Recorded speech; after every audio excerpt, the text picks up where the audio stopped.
karota yau kun farota lalle kun farota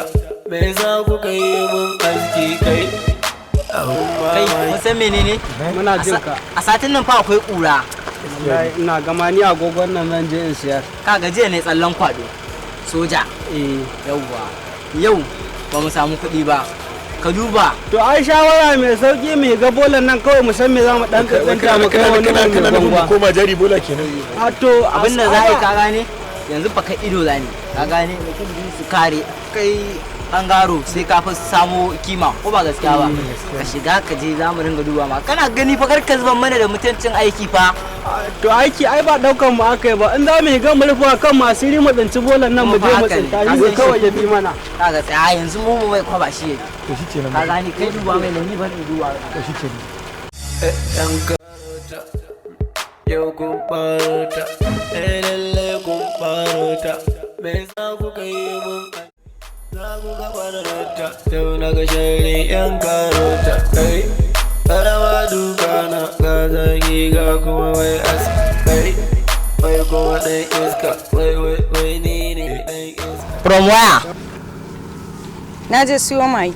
ashe tana jin turanci kuma jaka amma ta bude mana saboda ana yawo da miyagun kwayoyi shi kanshi ma jin ana sa wani abu wanda bai dace ba kuna zuwa kuna je da na an sa doka kan mai wannan aikin ka ne sabon aikin da karota ta sa kenan mutum da haka dole yake nuna mana wayan nan ma take no ce ko infinix ce mu gani ruwaka da wayata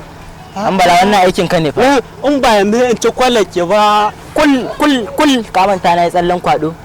to kai ba ne ba ki bude jaka ko ran ki baje ko kuma yanzu mu tura ki office ba abin da ya shafe ni da ba zan bude jaka na ba saboda ya tuna mana magen ba fuskanci wannan za ta yi taurin kai ko a tomin da ita office go office a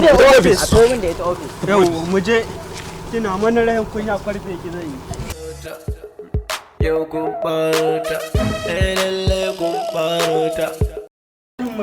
yawa kofar kabir ya kamar sa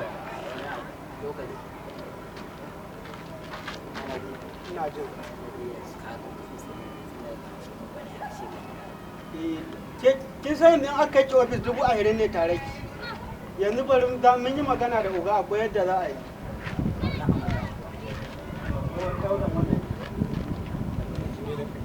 belin kanki mu juya mu ma mu tafi ofis